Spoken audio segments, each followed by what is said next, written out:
Kim Pao, inunahan ng Kath Den. Magjowa na ba talaga?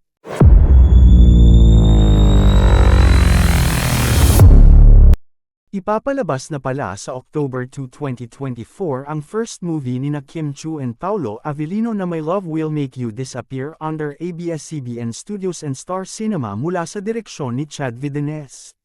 Siyempre pa, masayang-masaya ang Kim Pao fans dahil hindi na sila maghihintay pa ng matagal. Ngayon pa nga lang, sobrang excited na sila about it. Ang pelikula naman ni na Catherine Bernardo at Alden Richards na Hello, Love, Again ay ipalalabas sa November 13, 2024. Ito ang sequel ng 2019 na blockbuster film nila na Hello, Love, Goodbye at ngayon pa lang, talagang inaabangan na ito ng Kath Den fans. May mga nagtatanong namang fans kung bakit mauuna pang ilabas ng Star Cinema ang Kim Pao movie kaysa sa Kath Den gayong naunang nag-announce ang Hello, Love, Again. At ngayon pa lang, nagkakaroon na ng comparison sa dalawang pelikula. Ang tanong nga ng madlang people, alin daw kaya sa dalawang pelikula ang mas kikita at mas magiging blockbuster?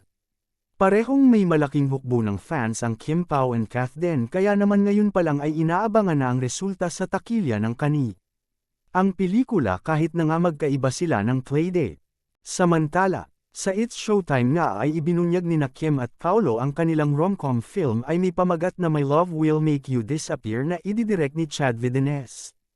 Una siyempreng nagkatrabaho sina Kim Pao sa Linlang kasama si JM De Guzman noong 2023. At sila rin ang mga bida ng local adaptation ng K-drama series na What's Wrong with Secretary Kim, na napanood ngayong taon. Pero sa totoong buhay ba, sila na ba talaga?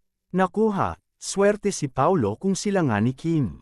Ang daming kinikilig sa kanila at sa totoo lang bagay naman sila.